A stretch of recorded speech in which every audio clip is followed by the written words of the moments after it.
En 2009, son projet a été rejeté, jugé trop violent et irréaliste. Mais aujourd'hui, sa série est l'une des séries la plus regardée de l'histoire. Aujourd'hui, je vais vous parler du créateur de Squid Game. Élevé par une mère célibataire, Won Do-hyuk était passionné par les dessins animés. Alors, en 2007, il sort enfin son premier film, qui cartonne en Corée du Sud. L'année suivante, il passe beaucoup de temps dans les Manhwa Banks.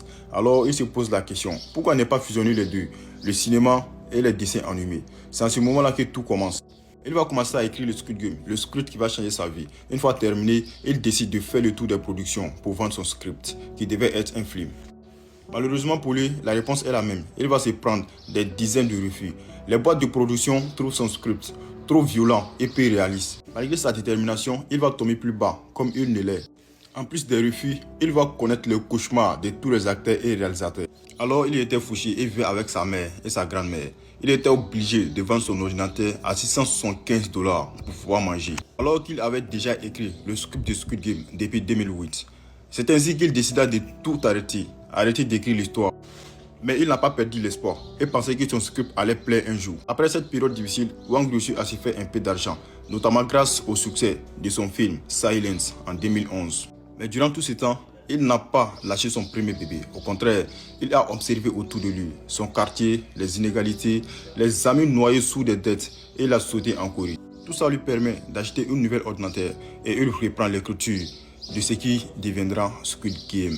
28 jours plus tard, après la sortie de la série, les records tombent. La série est numéro 1 dans 94 pays, avec 1,65 milliard de visionnages, dont 98% des spectateurs vont jusqu'au bout des épisodes.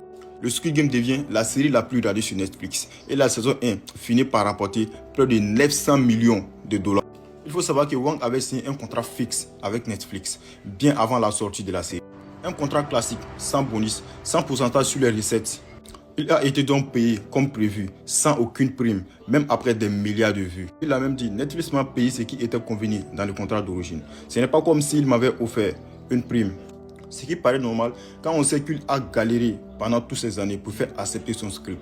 Alors même après avoir généré près de 900 millions de dollars de revenus sur Netflix, pour un budget de 21 millions de dollars, Wang n'a touché aucun bonus. Il avait même ajouté, je ne suis pas riche, mais j'ai de quoi manger. Même avec des dizaines de refus, Wang n'a jamais abandonné. Il a cru à ce qu'il faisait. Et aujourd'hui, sa série est la plus regardée sur Netflix, avec près de 900 millions de dollars de revenus.